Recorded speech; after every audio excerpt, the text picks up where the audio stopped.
Hi friends, welcome back to our YouTube channel. ನಾನು ನಿಮ್ಮ ಪ್ರೀತಿಯ ದೀಪು ಗೌಡ. ಇನ್ನು ಯಾರಾದರೂ ನನ್ನ ಚಾನಲ್ನ ಸಬ್ಸ್ಕ್ರೈಬ್ ಮಾಡಿಲ್ಲ ಅಂದರೆ ಸಬ್ಸ್ಕ್ರೈಬ್ ಮಾಡಿ, ಲೈಕ್ ಮಾಡಿ, ಶೇರ್ ಮಾಡಿ, ಕಮೆಂಟ್ ಮಾಡಿ. ಇದು ವರಲಕ್ಷ್ಮಿ ಹಬ್ಬದ ಲಾಗು ಅಪ್ಲೋಡ್ ಮಾಡೋಕ್ಕಾಗಿರಲಿಲ್ಲ, ಅದಕ್ಕೆ ಇವತ್ತು ಅಪ್ಲೋಡ್ ಮಾಡ್ತಾಯಿದ್ದೀನಿ. ಹಬ್ಬದ ದಿನ ಎಲ್ಲ ಪೂಜೆ ಎಲ್ಲ ಮುಗಿಸಿ ಅಡುಗೆ ಮಾಡೋಣ ಅಂತ ನಾನು ನನ್ನ ತಂಗಿದಿರು ನಮ್ಮಮ್ಮ ಎಲ್ಲ ಸೇರ್ಕೊಂಡು ಅಡುಗೆ ಮಾಡ್ತಾಯಿದ್ದೀವಿ. ಹಾಗೆ ನಮ್ಮ ಚಿಕ್ಕಮ್ಮವರು ಕೂಡ ಬಂದಿದ್ದರು. ನಮ್ಮ ಚಿಕ್ಕಮ್ಮ, ಚಿಕ್ಕಪ್ಪ, ನನ್ನ ತಂಗಿ, ತಮ್ಮ ಎಲ್ಲ ಅವರು ಕೂಡ ಊಟ ಮಾಡ್ತಾಯಿದ್ದಾರೆ. ಇವಳು ನನ್ನ ತಂಗಿ ಹಬ್ಬದ ದಿನ ಸಂಜೆ ಅಷ್ಟರಲ್ಲಿ ಇದು 3ನೇ ಜೊತೆ ಡ್ರೆಸ್ಸು. ಬೆಳಗ್ಗೆಯಿಂದ ಸಂಜೆವರೆಗೂ 3 ಜೊತೆ ಹೊಸ ಡ್ರೆಸ್ ಹಾಕ್ಕೊಂಡು ಚೇಂಜ್ ಮಾಡಿದ್ದಾಳೆ. ಹಾಗೆ ಸಹ ಎಲ್ರಿಗೂ ಅರಿಶಿನ ಕುಂಕುಮ, ಎಲೆ ಅಡಿಕೆ, ಬಾಳೆಹಣ್ಣು ಎಲ್ಲ ಕೊಡ್ತೀವಿ. ನಾವು ಕೂಡ ಹೋಗಿ ಅವ್ರ ಮನೆಗಳಿಗೆ ತೊಗೊಂಬರ್ತೀವಿ. ನಮ್ಮ ಮನೆಗೂ ಕೂಡ ಬರ್ತಾರೆ. ಹೆಣ್ಮಕ್ಳಿಗೆ ಏನೋ ಒಂಥರ ಖುಷಿ. ವರಮಹಾಲಕ್ಷ್ಮಿ ಹಬ್ಬ ಬಂತು ಅಂದರೆ ಎಲ್ಲರೂ ಸ್ಯಾರಿ ಹಾಕ್ಕೊಂಡು ಓಡಾಡೋಕ್ಕೆ, ಎಲ್ಲರ ಮನೆಗೂ ಅರಿಶಿನ ಕುಂಕುಮ ತೊಗೊಂಬರೋಕ್ಕೆ, ಬಂದವ್ರಿಗೆಲ್ಲ ಅರಿಶಿನ ಕುಂಕುಮ ಕೊಡೋಕ್ಕೆ ಅದೇ ಏನೋ ಒಂಥರ ಖುಷಿ.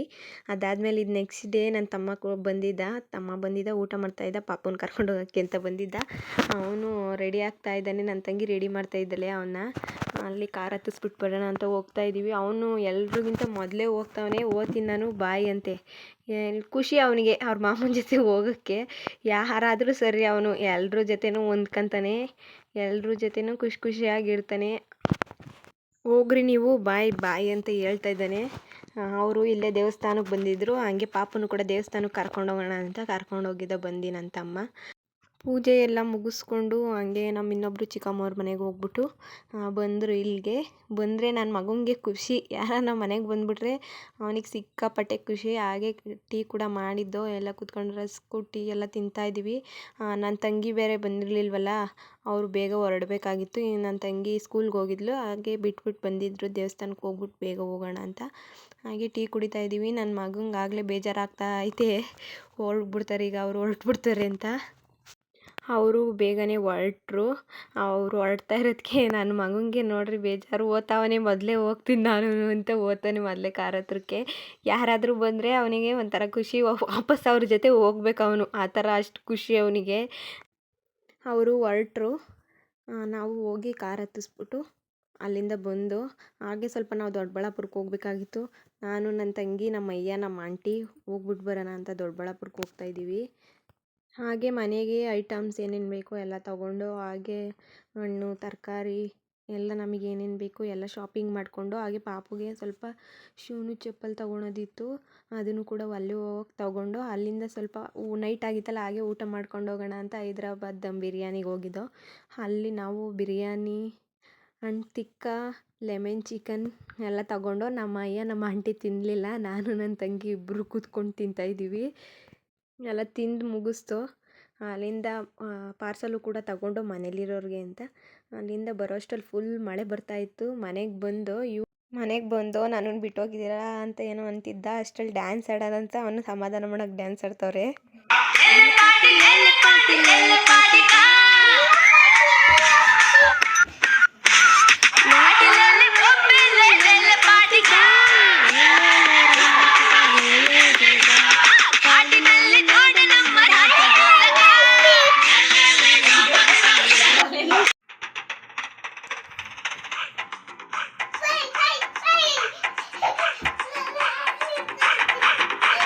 ಲೈಲಾಂಡು ಗಾಡಿ ಹತ್ತಿ ಬಂತೊಂದು ಕಲಾಕೃತಿ, ಸರ್ವಾಂಗ ನರಮೈತಿ, ಸೌಂದರ್ಯ ಕರಮೈತಿ, ಅಲ್ಲಂಡೆ ವಂಶ ಬೆಳಗಿ, ಸುತ್ತಳತಿ ಮೊಸರುಗಳಿಗೆ ಸವಿನಂತಿ ಕೇಳ ಹುಡುಗಿ, ಸೊಂಟ ಸುಮುಖ ಯಾಕ ಬಿಡುತ್ತಿ ಶೇಕಿ ಪುಷ್ಪವತಿ, ಶೇಕಿ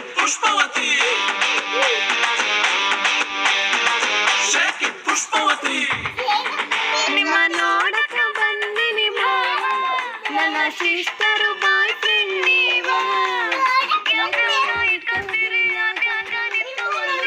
ಕೊಡ್ರಿ ಒಂದು ಸರತಿ ಪುಷ್ಪವತಿ, ಪುಷ್ಪವತಿ, ಪುಷ್ಪವತಿ. ನಾವು ನಮ್ಮ ಮನೆ ಹತ್ರ ಪಾಟ್ ಇಟ್ಕೊಂಡಿದ್ವಲ್ಲ, ಸ್ವಲ್ಪ ಅದನ್ನ ಮಣ್ಣೆಲ್ಲ ಚೇಂಜ್ ಮಾಡಿ ಗೊಬ್ಬರ ಹಾಕೋಣ ಅಂತ ಹಾಕ್ದು. ಅದಾದಮೇಲೆ ಸ್ವಲ್ಪ ಮದ್ರೆಗೆ ಹೋಗ್ಬೇಕಾಗಿತ್ತು, ಕೆಲಸ ಇತ್ತು. ಅದಕ್ಕೆ ನಾನು ನನ್ನ ತಂಗಿದಿರು ಎಲ್ಲರೂ ಸೇರ್ಕೊಂಡು ಮದ್ರೆಗೆ ಹೋಗ್ತಾಯಿದ್ದೀವಿ. ಮದುವೆಯಿಂದ ಬಂದು ಸ್ವಲ್ಪ ನಮ್ಮ ಚಿಕ್ಕಮ್ಮವ್ರ ಮನೆಗೆ ಹೋಗೋದಿತ್ತು. ನನ್ನ ತಂಗಿ ಬಂದಿದ್ಲು ಬೆಂಗಳೂರಿಂದ, ಅದಕ್ಕೆ ಪಾಪುನ ನೋಡಬೇಕು ಅಂದ್ಲು, ಹಂಗೆ ಕರ್ಕೊಂಡು ಹೋಗಿದ್ದೆ. ಅವ್ನು ನೋಡ್ರಿ ಏನು ತರಲೆ ಮಾಡ್ತಾವನೆ, ಮೆಟ್ಲು ಮೇಲೆ ಮಲ್ಕೊಂತೀನಿ ಅಂತ. ಹಾಗೆ ನಮ್ಮ ಆಂಟಿ ಜೊತೆ ಫೋನ್ ಹಾಕಿಸ್ಕೊಂಡು ಫೋನ್ ನೋಡ್ಕೊಂಡು ಕೂತ್ಕೊಂಡ್ಬಿಡ್ತಾನೆ. ಯಾವಾಗ ಹೋದ್ರೂ ಅಷ್ಟೇ, ಇಲ್ಲಾಂದರೆ ಏನಾದರೂ ತೀಟೆ ಮಾಡ್ತಾಯಿರ್ತಾನೆ. ಕೀಗಳು ತಗೊಂಡೋಗ್ಬಿಟ್ಟು ಕಾಂಪೌಂಡ್ ಬಿಟ್ಟು ಆಚೆ ಎಸೆಯೋದು, ಏನಾದರೂ ಒಂದು ತರಲೆ ಮಾಡ್ತಿರ್ತಾನೆ. ಅದಕ್ಕೆ ಫೋನ್ ಕೊಟ್ಬಿಟ್ಟು ಕುಂಡಿಸ್ಕೊತಾರೆ.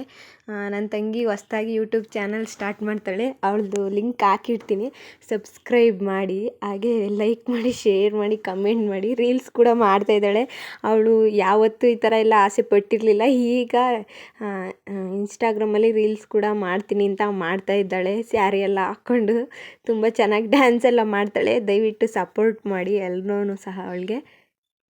ಹಾಗೆ ಡ್ರೆಸ್ ಎಲ್ಲ ಚೇಂಜ್ ಮಾಡಿಕೊಂಡು ಅವಳು ವಾಪಸ್ ತಿರ್ಗಾ ಬೆಂಗಳೂರಿಗೆ ಹೊರಡ್ಬೇಕಲ್ವ ಸಂಜೆ ಬಸ್ಗೆ. ಆಗಲೇ ಎಲ್ಲ ಚೇಂಜ್ ಮಾಡ್ಕೊಂಡು ರೆಡಿಯಾಗಿ ಸ್ವಲ್ಪ ಹೊತ್ತು ಮಲ್ಕೊತೀನಿ ಅಂತ ಮಲ್ಕೊಂಡಿದ್ದಾಳೆ. ಹಾಗೆ ನಾನು ನನ್ನ ಮಗ ಅವಳನ್ನ ಡ್ರಾಪ್ ಮಾಡಿಬಿಟ್ಟು ಬರೋಣ ಬಸ್ಗೆ ಅಂತ ಹೋಗಿದ್ದೀವಿ. ಬಸ್ಗೋಸ್ಕರ ವೆಯ್ಟ್ ಮಾಡ್ತಾಯಿದ್ದೀವಿ. ಇವನು ತೀಟೆ ಅಲ್ಲಿ ರೋಡಲ್ಲಿ ನಿಂತ್ಕೊತಾ ಇಲ್ಲ, ಅಷ್ಟು ತೀಟೆ ಮಾಡ್ತಾವನೆ. ರೋಡಲ್ಲಿ ಗಾಡಿ ಎಲ್ಲ ಓಡಾಡ್ತೈತೆ. ಬಸ್ ಕೂಡ ಬಂತು. ಬಸ್ ಫುಲ್ಲು ರಶ್ಶು, ಸ್ಕೂಲ್ ಮಕ್ಕಳು ಎಲ್ಲರೂ ಬಂದುಬಿಡ್ತಾರೆ. ಅವಳು ಪಿ ಜಿಲಿರೋದ್ರಿಂದ ಊರಿಗೆ ಬಂದು ತಿರ್ಗಾ ವಾಪಸ್ ಬೆಂಗ್ಳೂರಿಗೆ ಹೋಗೋಕ್ಕೆ ತುಂಬಾ ಬೇಜಾರಾಗ್ತದೆ. ಮನೇಲಿರೋದೇ ಒಂಥರ, ಅಲ್ಲಿರೋದೇ ಒಂಥರ, ಆದರೂ ಹೋಗಲೇಬೇಕಲ್ವ, ಈ ಕೆಲಸ ಅಂದಮೇಲೆ ಹೋಗಲೇಬೇಕಾಗುತ್ತೆ. ಹೊರಟ್ಲು. ನಾವು ಕೂಡ ಬಸ್ ಹತ್ತಿಸ್ಬಿಟ್ಟು ಅಲ್ಲಿಂದ ಮನೆಗೆ ಹೊರಟು. ಇದಾಗಿತ್ತು ನಮ್ಮ ಇವತ್ತಿನ ಯೂಟ್ಯೂಬ್ ವಿಡಿಯೋ. ಪ್ಲೀಸ್ ಎಲ್ಲರೂ ಲೈಕ್ ಮಾಡಿ, ಶೇರ್ ಮಾಡಿ, ಕಮೆಂಟ್ ಮಾಡಿ, ಸಬ್ಸ್ಕ್ರೈಬ್ ಮಾಡೋದು ಮಾತ್ರ ಮರಿಬೇಡಿ. ಬಾಯ್.